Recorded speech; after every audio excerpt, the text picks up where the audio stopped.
పాటు కార్యక్రమానికి ముఖ్య అతిథిగా వచ్చేసినటువంటి పాలమూరు జిల్లా నాయకురాలు, Bharatiya Janata party all India ఉపాధ్యక్షురాలు, మాజీ మంత్రివర్యురాలు, మీ అందరూ ముందుగా పిలుచుకున్నటువంటి అక్క జయజమ్మ, సోదరుడు లోకల్ పవన్ గారు, మాజీ జిల్లా అధ్యక్షుడు అయ్యంగారి ప్రభాకర్ రెడ్డి గారు, ఓబీసీ మంత్రి రాష్ట్ర నాయకులు నరసింహ గారు, ఈ జిల్లాలో భారతీయ జనతా పార్టీకి పునాదులు వేసి కర్త కర్మ అన్ని తానై ఈ జిల్లాలో కాషాయం జెండాని ఇంటింత వడ్డుడింత అన్నట్టు విస్తరించడానికి మూలంగా పనిచేసినటువంటి పెద్దలు మాజీ శాసనసభ్యులు గౌరవనీయులు రావుల రవీంద్రనాథ్ రెడ్డి గారు, వేదిక మీద ఉన్నటువంటి భారతీయ జనతా పార్టీ సీనియర్ నాయకులు, ఆత్మీయ కుటుంబ సభ్యులు, భారతీయ జనతా పార్టీ వనపర్తి జిల్లా కార్యవర్గం, ఈ పట్టణ అధ్యక్షుడు సోదరుడు శ్రీకాంత్ రెడ్డి గారు, మీడియా మిత్రులు ఈ రోజు ఈ కార్యక్రమంలో మమ్మల్ని అందరినీ ఇక్కడికి ఆహ్వానించి మీడియా ఉండాలి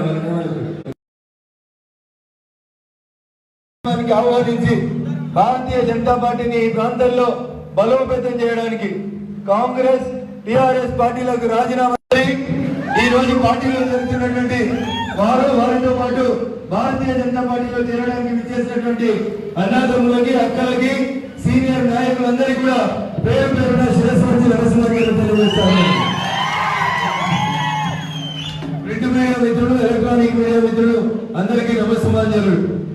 రఘునందన్ రావు ఎవరో తెలియకుండా దుబ్బాక ఉప ఎన్నికల సందర్భంగా ఇక్కడి నుంచి వనపర్తి, కొత్తకోట ప్రాంతాల నుంచి వచ్చి నా ఉప ఎన్నికల్లో నా కోసం ఇల్లు గల్లి గల్లి తిరిగి నా గెలుపులో సహకరించినటువంటి వనపర్తి జిల్లా భారతీయ జనతా పార్టీ నాయకులు, కార్యకర్తలు, మిత్రుడు కొమ్ము సురేష్ అనేక మంది భారతీయ జనతా పార్టీ నాయకులకి శిరస్సు ఈ సందర్భంగా ప్రణామాలు తెలియజేస్తా ఉన్నారు. సురేష్ నేను ఎప్పుడు తెలవలేదు, నేను ఎప్పుడు చూడలేదు, కానీ నేను ఇలా కొత్తకోటకు వస్తున్నా చూసి మా దౌలతాబాద్ మండల భారతీయ జనతా పార్టీ అధ్యక్షుడితో సహా దౌలతాబాద్ పట్టణంలో ఉన్నటువంటి అనేక మంది భారతీయ జనతా పార్టీ నిర్వీషర్లు నాకు ఒక SMS పెట్టారు. అన్నా నువ్వు కొత్తకోట పోతే అక్కడ చెప్పాల్సిన పేరు కొమ్ము సురేష్ అనేటువంటి తమ్ముని పేరు చెప్పాలి.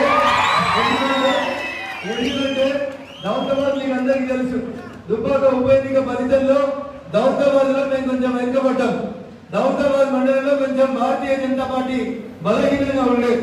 అట్లాంటి ప్రాంతంలో దౌలతాబాద్ అనే మండల కేంద్రంలో కొమ్ము సురేష్ మరి ఇక్కడి నుంచి వచ్చినటువంటి అనేక మంది భారతీయ జనతా పార్టీ నాయకులు, కార్యకర్తలు ఇంటింటికి తిరిగి నేనెవరో సురేష్ కి తెలియదు, సురేష్ ఎవరో నాకు తెలియదు దాకా నేను గెలిచిన 7 ఏళ్లలో ఎన్నడూ ఫోన్ చేసి నాకు ఒక పని చేయన్నారు కూడా. కార్యకర్తల బలం పార్టీ కోసం ఎక్కడ అవసరం ఉంటే అక్కడికి తరలి వచ్చి పనిచేసేటువంటి కార్యకర్తల బలం ఉన్నటువంటి పార్టీ భారతీయ జనతా పార్టీ. మిత్రుడు సురేష్ కి ఇక్కడ నుంచి వచ్చి నా గెలుపులో పాల్పంచుకున్నటువంటి అక్క జయజమ్మతో సహా ప్రతి ఒక్కరికి పేరు పేరును మరొకసారి శిరస్సు వచ్చి ప్రణామాలు చేస్తున్నారు. నిన్న లొల్లి చాలా మొదలైంది రాష్ట్రంలో. ఈ రోజు ఆడవాళ్ళు సభలు పెడుతున్నారు. ఎప్పుడు పోతారో జైలు తెలియదు, ఎప్పుడు కోర్టు సభలు ఇస్తారో తెలియదు, ఎప్పుడు ఏడికి పోతారో తెలియదు. మీ ఉమ్మడి పాలమూరు జిల్లా నాయకులు ఈవెంట్ మేనేజ్మెంట్ చేస్తారు, ముంగట నలుగురు పెట్టుకొని నినాదాలు ఇస్తారు. పార్టీ ఉంటుందా తెలియదు, మునుగుతుందా తెలియదు. పార్టీ ఢిల్లీలో లేదు, పార్టీ గల్లీలో కూడా ఉండదు. 4 సభలు పెట్టగానే భారతీయ జనతా పార్టీని ఏది పడితే అది మాట్లాడుతూ కొంతమంది నాయకులు కుటీల ప్రయత్నాలు చేస్తూ ఉన్నారు. మీలాగా అన్న మేము ఈవెంట్ మేనేజ్మెంట్ చేస్తలేము. ప్రజల గుండెలలో వచ్చింది భారతీయ జనతా పార్టీ మీద ఈరోజు విశ్వాసం, నరేంద్ర మోడీ గారి నాయకత్వం మీద విశ్వాసం వచ్చింది ఈరోజు దేశ ప్రజలకి. అంతేగాని పైసలు ఇచ్చి, బీర్లు ఇచ్చి, బిర్యానీలు ఇచ్చి ఈవెంట్ మేనేజ్మెంట్ చేయడం భారతీయ జనతా పార్టీ నిక్షేపం. భారతీయ జనతా పార్టీ బలం, కార్యకర్తల బలం. ఇలా భారతీయ జనతా పార్టి తెలంగాణలో కూడా పెద్దలు రావుల రవీంద్రనాథ్ రెడ్డి లాంటి అనేక మంది నిస్వార్థంగా వేసిన పునాదులు ఇలా ఇంతింతై వడ్డుడింతాయన్నట్టు ఈ ఫంక్షనాల్లో ఇంత గొప్ప ఈ కార్యక్రమం ఏర్పాటు చేసుకున్నందుకు భారతీయ జనతా పార్టీ ఎదిగిందంటే అది కార్యకర్తల బలం తప్ప ఇంకొకటి కాదు. అందుకనే భారతీయ జనతా పార్టీ కాశ్మీర్ నుంచి కన్యాకుమారి దాకా కార్యకర్తల బలం తప్ప ఏదో టీవీలో పేపర్లో ఈవెంట్ మేనేజ్మెంట్ చేసుకున్నాడు పైసలు ఖర్చు పెట్టి పబ్లిక్ చేసి ఆఫీస్ లో మా కార్యకర్తల బలం కాదు. ఎక్కడ అవసరం ఉంటే అది కాశ్మీర్ అయినా కోవిడ్ వచ్చినా కష్టం వచ్చిందంటే నిలిచినట్టు భారతీయ జనతా పార్టీ కార్యకర్త ఇంకొకరు కాదు. చాలా మంది లీడర్లు కోవిడ్ వస్తే నెలకు నడవలే అడ్రస్ లేకుండా పోయిరు 700 తెలియదు. ఎవరు పనిచేసిరు అంటే బీజేపీ నాయకులు పనిచేసిరు, బీజేపీ కార్యకర్తలు పనిచేసిరు. సేవాహి సంఘటన పేరిట నేనేమైనా సరే ప్రజలు బాగుండాలని చెప్పి ప్రజల కోసం ఆలోచించేటువంటి పార్టీ, కార్యకర్తలు ఉన్నటువంటి పార్టీ భారతీయ జనతా పార్టీ. మనల్ని పట్టుకొని ఆగమాగం అయితే కొంతమంది మాట్లాడుతున్నారు. మొన్న మంత్రి మాట్లాడతాడు, మీరు ప్రజా సంగ్రామ యాత్ర ఎందుకు చేస్తున్నారని చెప్పి ప్రజా సంగ్రామ యాత్ర ఏంటి అని చెప్పి ఓ మంత్రి అడిగాడు. ఆ మంత్రిని నేను అడుగుతున్నా, ఈ ఉమ్మడి పాలమూరు జిల్లాకి వెళ్ళి 5వ తరగతి చదువుకుంటున్న పిల్లలు, 6వ తరగతి చదువుతున్న పిల్లలు ఉత్తరం రాసిరు హైకోర్టు జడ్జికి. ఏమని? సారు, మా జిల్లాలో బార్లు పెరిగినాయి, వైన్స్ పెరిగినాయి, బళ్ళు మూత పడుతున్నాయి, బడి పంతులు దిక్కులేరు, పాఠశాల పోతే అని చెప్పి పాలమూరు జిల్లాకి వెళ్ళి ఉత్తరం జిల్లా ఈ జిల్లా డిఎస్సీ పెట్టు సారు, నీకు సూరత్ ఉండే టీచర్లకు నౌకరీ ఇవ్వని ప్రజలని చైతన్యం చేసేందుకు భారతీయ జనతా పార్టీ ప్రజా సంగ్రామ యాత్ర చేస్తుంది. బార్లతో బడులు కావాలని కోరుకుంటుంది భారతీయ జనతా పార్టీ. సుమారు 7,000 బళ్ళని మీరు రేషనలైజేషన్ అధికారంలో ఉన్నటువంటి టిఆర్ఎస్ పార్టీ సిగ్గుండాలి. వారం రోజుల క్రితం చూసిన పేపర్లలో ఇచ్చిరు 170 కొత్త వైన్స్ ఇస్తాడట. ఏమిస్తారు? 170 కొత్త వైన్స్ కి నోటిఫికేషన్ ఇస్తాడట టిఆర్ఎస్ పార్టీ. నేను అడుగుతున్న కేటీఆర్ గారిని, నిజంగా నీకు చిత్తశుద్ధి ఉంటే గా పాలమూరు పిల్లలు రాసిన ఉత్తరానికి జవాబు చెప్పు.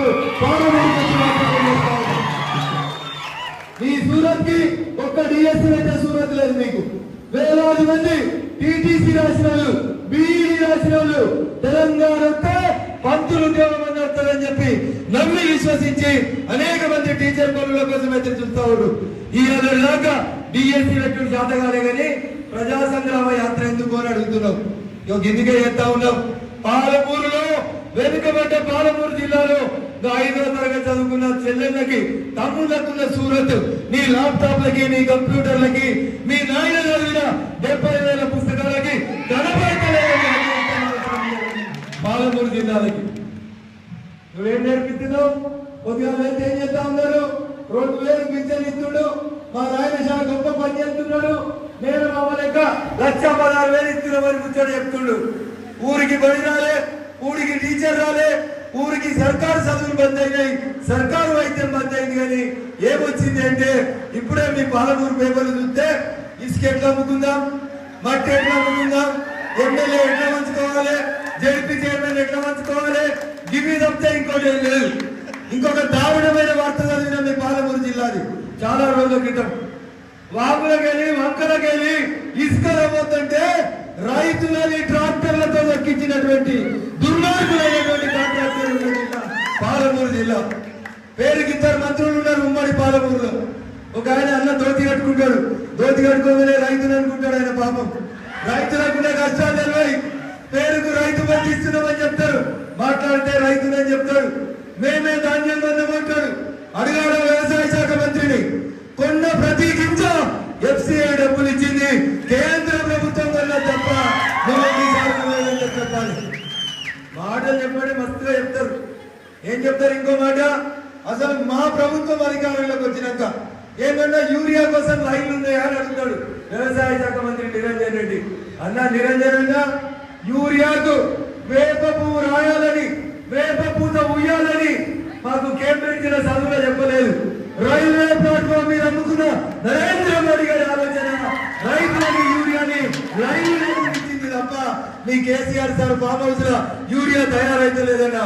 యూరియా ఇలా రైతులకు ఎంత యూరియా యాడికేలు వచ్చిందంటే యూరియా బ్లాక్ మార్కెటింగ్ పోకుండా యూరియాకి వేప పువ్వు ఉయ్యాలి, వేప నూనె ఉయ్యాలనేటువంటి ఆలోచన నరేంద్ర మోడీ గారి ఆలోచన. కాంగ్రెస్ లేక మేము కేంబ్రిడ్జ్ లో చదువుకోలేదు, ఆక్స్ఫర్డ్ లో చదువుకోలేదు, మాకు గొప్ప గొప్ప కుంభకోణాలు చేసి తెలియదు. ఆటల పోటీల కుంభకోణాలు, రోడ్లు వేస్తే కుంభకోణాలు, అగస్టా హెలికాప్టర్లు కొంటే కుంభకోణాలు, భూమి లోపల ఉన్న బొగ్గుకాల నుంచి గాలిలో ఎగినటువంటి అగస్టా దాకా కుంభకోణాలు చేసిన మాకు చేత కాలేదు. ఇక గాలిలో వచ్చి ఓట్ల కోసం నోట్ల కోసం ఓట్లు తీసుకుపోయి ఎమ్మెల్యేలను కొట్టమంటున్న వచ్చి మేము పాలిస్తాం సోనియమ్మ రాజ్యం వస్తుంది అని చెప్తున్నారు. ఏ సోనియమ్మ రాజ్యం? 1200 మంది తెలంగాణ బిడ్డలు అమరులైనందుకు కారణమైనటువంటి కాంగ్రెస్ పార్టీ గురించి ఇలా రేవంత్ రెడ్డి గారు మాట్లాడుతున్నారు. 2004లో చెప్పింది సోనియమ్మ కరీంనగర్ లో తెలంగాణ ఇస్తాను. మీ పాలమూరు బిడ్డలు అనేక మంది చచ్చిపోయినారు తెలంగాణ రాష్ట్ర సాధన కోసం. మళ్ళా గసంటి కాంగ్రెస్ పాలన, గసంటి బొక్క అమ్ముకునే పాలన, గసంటి 2G స్పెక్ట్రమ్ కుంభకోణం, గసంటి కాంగ్రెస్ కావాలన్నా, నీతికి నిజాయితీకి దర్పణంగా నరేంద్ర మోడీ గారి పాలన కావాలన్నా ఒకసారి ఆలోచించుకోవాలి. నరేంద్ర మోడీ గారు ప్రధానమంత్రి అయిన 2014 మే 26 నుంచి ఈ ఏళ్ళ దాకా ఈ దేశంలో ఒక్కటంటే ఒక్క కుంభకోణం లేకుండా ఈ దేశాన్ని పాలిస్తున్నటువంటి పార్టీ నరేంద్ర మోడీ గారి నాయకత్వం భారతీయ జనతా పార్టీ. దీన్ని మాట్లాడడం చేత కాదు. కాంగ్రెస్ లో ఆయన ఉన్నాడు. అప్పట్లో ఒకసారి ఉమ్మడి ఆంధ్రప్రదేశ్ ఉన్నప్పుడు మనకి ఇన్ఛార్జ్ గా పనిచేసిండు దిగ్విజయ్ సింగ్ అని. మన ఏదైనా పేపర్లో మాట్లాడతాడు దిగ్విజయ్ సింగ్. ఏమంటాడు? కాంగ్రెస్ పార్టీ పొరపాటున మళ్ళీ అధికారంలోకి వస్తే ఆర్టికల్ 370 తీసుకొస్తారంట. ఆర్టికల్ 370 కావాలా ఈ దేశానికి? అప్పుడు ఆర్టికల్ 370 ఇచ్చాక జమ్మూ కాశ్మీర్ ని మళ్ళీ ప్రత్యేకంగా చూస్తాని దిగ్విజయ్ సింగ్ అంటాడు. అసలు నాయకులు ఉన్నటువంటి కాంగ్రెస్ పార్టీ ఈ దేశ హితం కోసం ఏం చేస్తుందో ఒకసారి ఆలోచించాలి. కొద్దిసేపటి క్రితం జమ్మూ కాశ్మీర్ మాజీ ముఖ్యమంత్రి ఒక ఆమె మెహబూబా ముఫ్తీ ఒక మాట మాట్లాడింది. ఆర్టికల్ 370 మీద చర్చ జరుగుతున్నప్పుడు ఇంకొక జమ్మూ కాశ్మీర్ ముఖ్యమంత్రి మాట్లాడాడు. ఏమని? ఒక్క మోడీ కాదు 100 మంది మోడీలు వస్తే కూడా ఆర్టికల్ 370 రద్దు కాదు అని చెప్పాడు. అన్న ఎంతమంది మోడీలు ఉన్నారు? ఎంతమంది ఉన్నారు? ఒక్కడే ఉన్నాడా? ఉన్నదా ఆర్టికల్ 370? ఉన్నదా ఆర్టికల్ 370?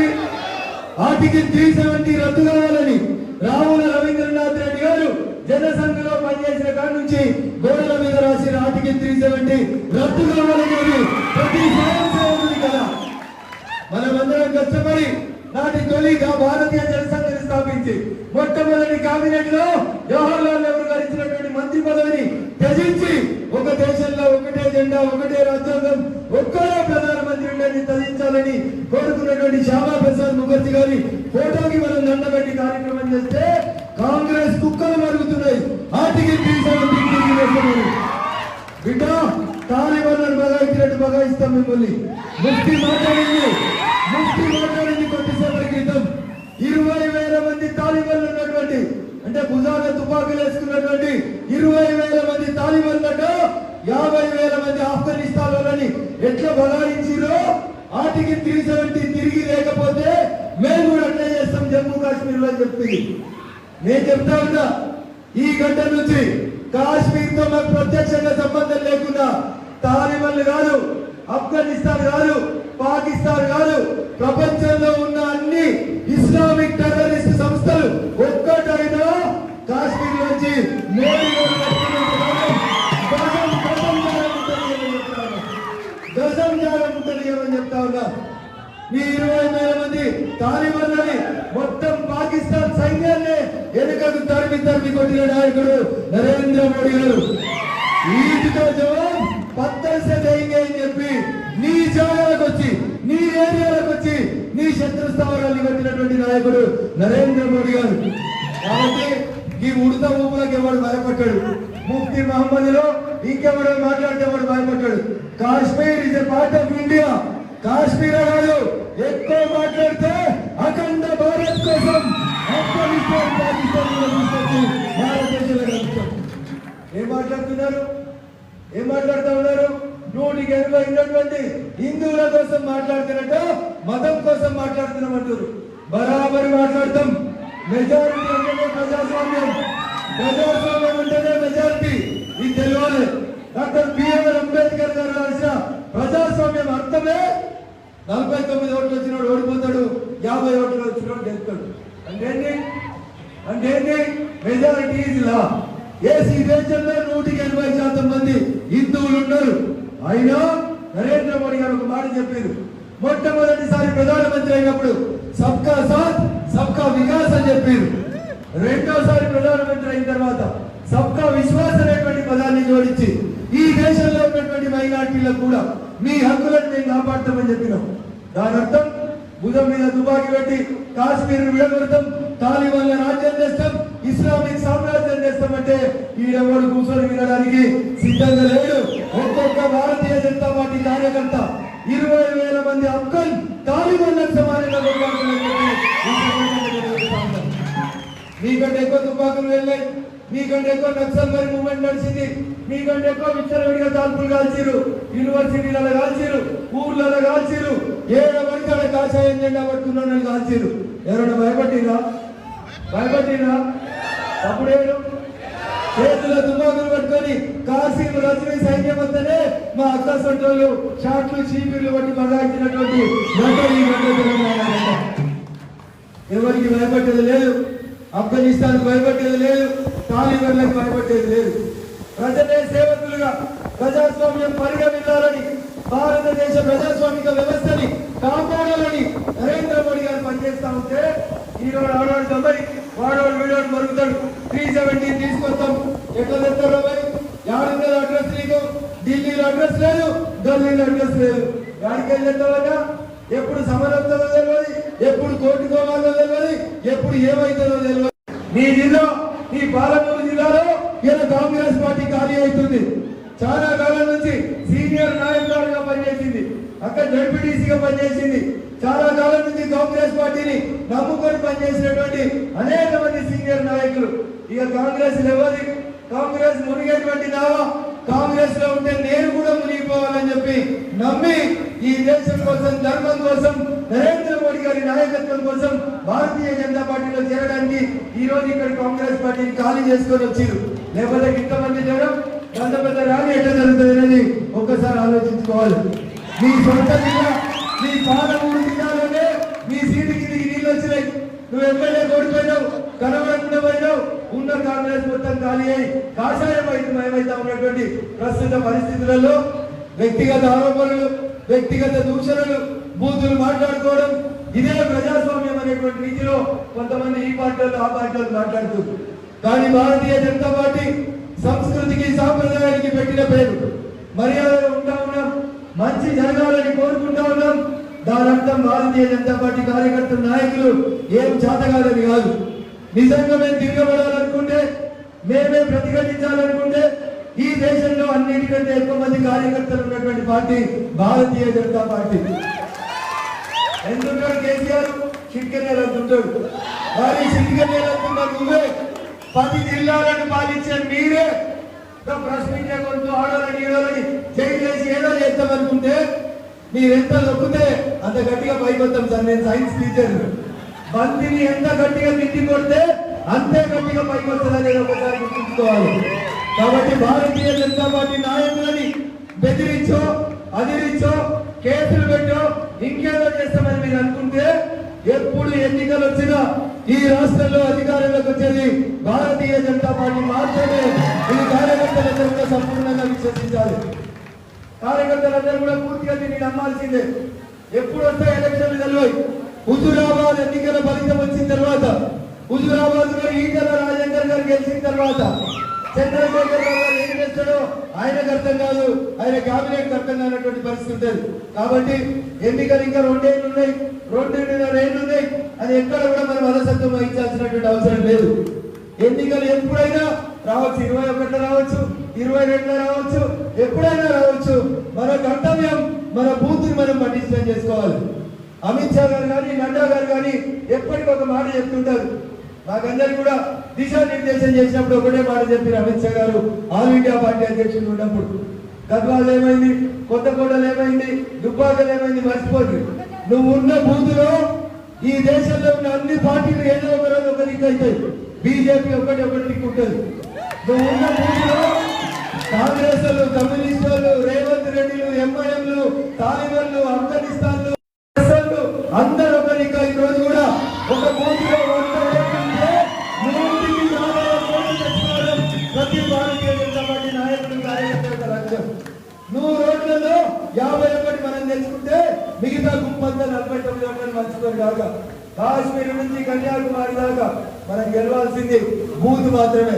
అందుకని దయచేసి బూత్ అధ్యక్షులుగా పనిచేస్తున్నటువంటి మిత్రులు, మండల పార్టీ మా కార్యవర్గంలో పనిచేస్తున్నటువంటి వాళ్ళందరూ కూడా కొత్తగా ఎన్నికైనటువంటి నాయకుల్ని ఖచ్చితంగా మీ బూతులను అకామిడేట్ చేసుకుంటూ ఎక్కడికక్కడ పార్టీని బలోపేతం చేయండి.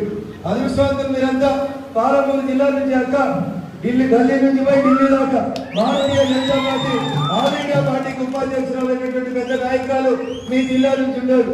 మీకు ఎప్పుడు కష్టం వచ్చినా, మీకు ఎప్పుడు ఇబ్బందులు ఉన్నా వారు అండగా ఉంటారు. అక్క పిలిస్తే రావడానికి సదా సిద్ధంగా దుబ్బాక నుంచి మీ తమ్ముడు రఘునందన్ కూడా 4 కార్లు వేసుకొని హంగామా చేసేటోళ్ళు, ఏ కాలాలతో ఊరు కాలది పీరి లేవదాలతోటి ఆ జిల్లాలో లేవని ఏ జిల్లా ధైర్యం నరేంద్ర మోడీ గారి ధైర్యం. అందుకని ఒకటి గుర్తుపెట్టుకోండి, ఏనుగు పోతుంటే కుక్కలు మొరిగినట్టు చాలా మంది చాలా మొరిగిండు. ఏం చేసిండు నరేంద్ర మోడీ గారు? ఏం చేయాలో అదే చేసిందా చేయలేదా? జనం ఆదరించినా ఆదరించలేదా? మోడీ గారు 273 నీకు చాలై ఇంకా బాగా పరిపాలించని చెప్పి 273 తీసుకుపోయి 303 ఇచ్చారు. అదంతా మీ అందరి కృషి, కార్యకర్తల యొక్క సంకల్ప బలం. ఈ దాకా 303ని 353కు పెంచాలంటే ఈయన నాగర్ కర్నూలు గెలవాలి, పాలమూరు ఎంపీ కూడా గెలవాలి. గెలిపిస్తామంటే చేతులు ఎత్తుంది. ఎవరికైనా డౌట్ ఉందా గెలవదని? కొట్టిన పోయింది మన పాలమూరు కూడా. పాలమూరు గెలిపి జయజమ్మ గెలిస్తే ఇలా జయజమ్మ ఏంటంటో మీకు అందరికీ తెలుసు. అందుకని నేను ఒక్కరిని ఓటేస్తే ఏమైందో దుప్పటి కప్పుకొని ఎవరు పడుకోకుండా ఒక దీపం ఇంకో దీపాన్ని వెలిగించినట్టు ఒక కార్యకర్త ఇంకో కార్యకర్తను చైతన్యవంతులు చేస్తూ ఎవరికి వాళ్ళే కథానాయకులు. ప్రతి ఒక్కరు నేనే రఘునందన్ రావు, ప్రతి అక్క ప్రతి జిల్లా నేనే జయజమ్మని అనుకోవాలి. ఇదే మన బలం, ఇదే మన బలహీనత కూడా. మీరు ధైర్యంగా ఉంటే ఖచ్చితంగా గెలుస్తాం. ముఖ్యమంత్రి సొంత జిల్లా మెదక్ జిల్లా, ముఖ్యమంత్రి చదువుకున్న ఊరు దుబ్బాక, పోయి గాడనే కొట్టొస్తే ఈ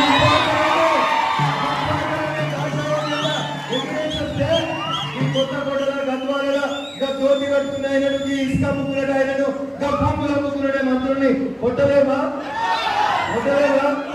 అందుకని దయచేసి మీరందరూ కూడా ఒకటి ఆలోచించుకోరు.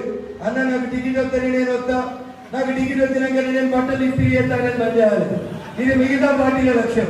భారతీయ జనతా పార్టీ లక్ష్యం ఎప్పుడు యుద్ధం వచ్చినా మనకు కనబడాల్సింది ఒకటే. అర్జునుడికి ఏం కనబడాలి? 3 మంది కౌరవులు 5 పాండవులు తీసుకొని పోయి గురువు అడిగితే ఏం కనబడుతుంది బిడ్డ అంటే 104కి వేరు కనబడ్డాయి. అట్లా కాంగ్రెస్ వారికి వేరే కనబడుతుంది, కమ్యూనిస్ట్ వారికి మనకు కనబడాల్సింది కాషాయ జెండా, నరేంద్ర మోడీ గారి నాయకత్వం. ఎప్పుడు ఎవరికి ఎక్కడ బీఫాం వచ్చినా ప్రతి బూతులు గెలిచి భారతీయ జనతా పార్టీని ఉమ్మడి పాలమూరు జిల్లాలో కూడా అధికారంలో తెచ్చినందుకు మీరందరూ కూడా ముందుండి నడపాలని, నడుపుతారనేటువంటి సంపూర్ణమైనటువంటి విశ్వాసంతో నా మీద ఇంత ప్రేమ ఆదరాభిమానాలు చూపించినటువంటి పాలమూరు జిల్లా భారతీయ జనతా పార్టీ నాయకులకి కార్యకర్తలందరూ కూడా పేరు పేరున నమస్సమాంజలు తెలియజేస్తూ, శిరస్వంతి నమస్సమాంజలు తెలియజేస్తూ సెలవు తీసుకుంటాను. జై హింద్, జై భారత్.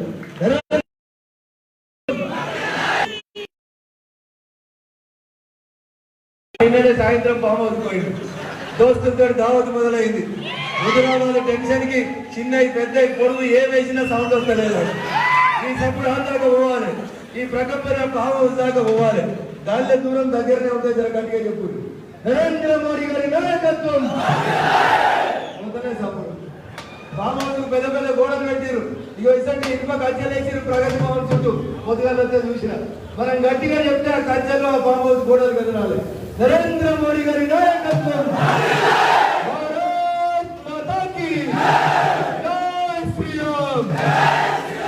ఈ సప్పుడు ఆడదాకా పోవాలి, జమ్మూ కాశ్మీర్ దాకా. మహబూబా ముక్తి కిందపడాలి. ఆమె తాలిబాన్లను పిలుస్తుందట, వాళ్ళకి చెప్పాలి వారి మీ ఏకే పార్టీ సేవలు గీకే పార్టీ సేవలు ఏం పనిచేయి. జై శ్రీరామ్ అని ఒక్కసారి మేము గట్టిగంటే, ఒక్కసారి గట్టిగంటే తాలిబాన్లకు సపోర్ట్ చేసే వాళ్ళంతా భారతదేశం పొలిమేర దాటి బయట పడతారు బిడ్డ అని చెప్పేసరికి గట్టిగా చెప్పాలి.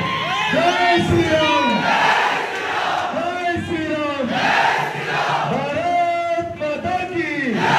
నరేంద్ర మోడీ గారి నాయకత్వం. జై హింద్, జై భారత్.